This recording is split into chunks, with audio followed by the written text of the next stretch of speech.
Have you ever had a moment when something felt wrong, but you couldn't explain why?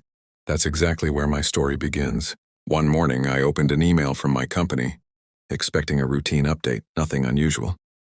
But the moment I started reading, my heart tightened. The message sounded polite on the surface, but something about the wording made me pause. It felt like a door slowly closing, one I didn't even know I was standing near. At first, I thought I was imagining it. Maybe I was tired, or maybe I was reading too much into things. But deep down, I knew something wasn't right. You know that quiet instinct you get when you realize someone you trusted might be stepping away from you. That's the feeling that washed over me. I remember sitting at my desk staring at the screen, trying to make sense of what I was seeing. It wasn't anger. It wasn't frustration. It was this soft sinking feeling, like the foundation I had worked so hard to build was shifting beneath me. And that moment was the beginning of everything that followed.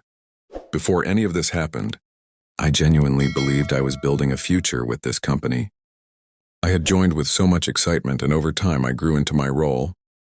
I wasn't the loudest person in the room, but I was steady, reliable, the kind of employee who stayed late when needed, helped coworkers without being asked, and took pride in doing things the right way.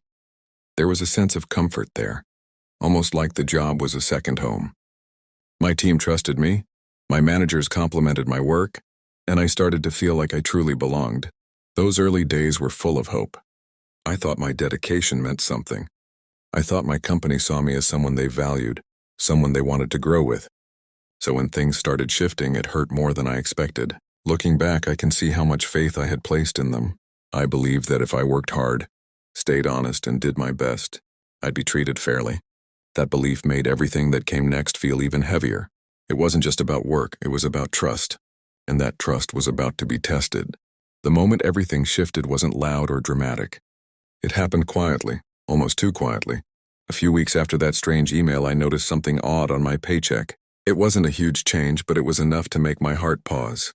A promised adjustment simply wasn't there. At first, I told myself it had to be a mistake. Companies make errors sometimes, right?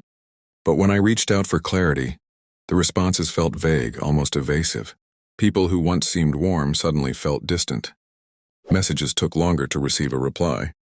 Meetings I used to be invited to were happening without me. It was subtle, but unmistakable.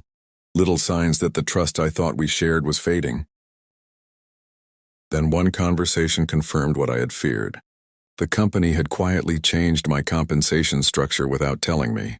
A decision made behind closed doors. A choice that directly affected me, yet somehow no one had mentioned it. My heart sank. Not because of the money itself, but because of what it represented.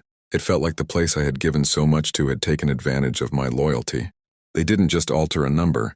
They broke a bond I thought was solid. For days, I carried a quiet heaviness with me. I tried to keep working as if nothing had changed, but inside everything felt different. It's a strange thing. When a company you trusted makes a choice that leaves you feeling unseen, it isn't loud. It isn't dramatic. It's more like a slow ache you feel every time you open your laptop or walk into the office. I found myself replaying moments in my head. The late nights, the extra effort, the times I stepped up even when no one asked. I wondered how long this decision had been in motion. Had they planned it for weeks? Did anyone ever stop to think about how it would affect me? I wasn't angry. Surprisingly, I wasn't even frustrated. I just felt disappointed. A quiet kind of disappointment that comes when you realize the trust you gave so freely wasn't handled with care. Some nights I lay awake, asking myself whether I had missed the signs. Other nights, I told myself everything would work out, that maybe there was an explanation I hadn't heard yet. But deep down, I knew something had shifted, and pretending otherwise didn't make the hurt go away. That was the moment I knew I had to protect myself. After those first moments of hurt and confusion, I knew I had a choice. I could let my emotions take control, feel resentful, dwell on what had happened, or even give up. But I realized that wouldn't help me. Instead, I decided to act with clarity, integrity, and calm. I started gathering everything I needed: emails, pay stubs, messages, any documentation that would clearly show what had happened. I didn't exaggerate or embellish. I simply wanted the facts to speak for themselves. Then I reached out to the right people in the company, leadership, and HR. Not to lash out, but to calmly explain what I had noticed and ask for clarity. It wasn't easy. There were moments of doubt and anxiety. I wondered if I was overreacting or making a big deal out of something minor. But every time I paused, I reminded myself that standing up for yourself doesn't require anger. It requires honesty, patience, and the courage to protect your own dignity. Through this process, I discovered a strength I hadn't fully recognized before. I could respond thoughtfully instead of impulsively, and that choice would make all the difference in the outcome. After patiently documenting everything and sharing it with leadership, the situation began to shift. The company reviewed the materials, spoke to the relevant teams, and finally recognized what had been happening.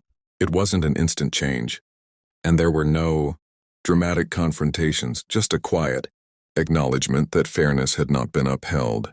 When I saw the results, I felt a mixture of relief and sadness. Relief because the truth was finally recognized and my concerns had been heard. Sadness because I realized how much energy, trust, and hope had been invested in a situation that could have been handled with honesty from the start. But more than anything, I felt gratitude for my own ability to stay calm, focused, and patient. By choosing integrity over anger or resentment, I had protected myself and kept my dignity intact. This experience also reminded me of something important. Betrayal can be painful, but it can also teach resilience. It showed me that responding with honesty and clarity is far more powerful than reacting impulsively. I left that chapter wiser, more aware, and confident that I could handle difficult situations without compromising my values. Looking back, this experience taught me more than I ever expected. I realized that sometimes even places we trust and work hard for can make choices that leave us feeling unseen or taken advantage of. It's painful, yes, but it also revealed a powerful truth. How we respond to these moments shapes us far more than the actions of others ever could. I learned that protecting your own integrity doesn't require anger, revenge, or drama. It means acting with honesty, documenting facts, and calmly seeking fairness. It means valuing yourself enough to respond thoughtfully, even when it feels uncomfortable. Choosing clarity and patience over impulsive reactions gave me a sense of control I didn't realize I had lost. Since then, I've approached work, relationships, and challenges differently. I trust my instincts, I speak up when needed, and I rely on honesty as my guiding principle.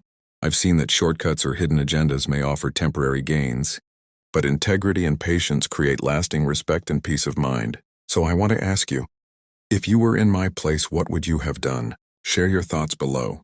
And if this story resonated with you, consider liking, subscribing, and hitting the bell for more heartfelt real-life stories.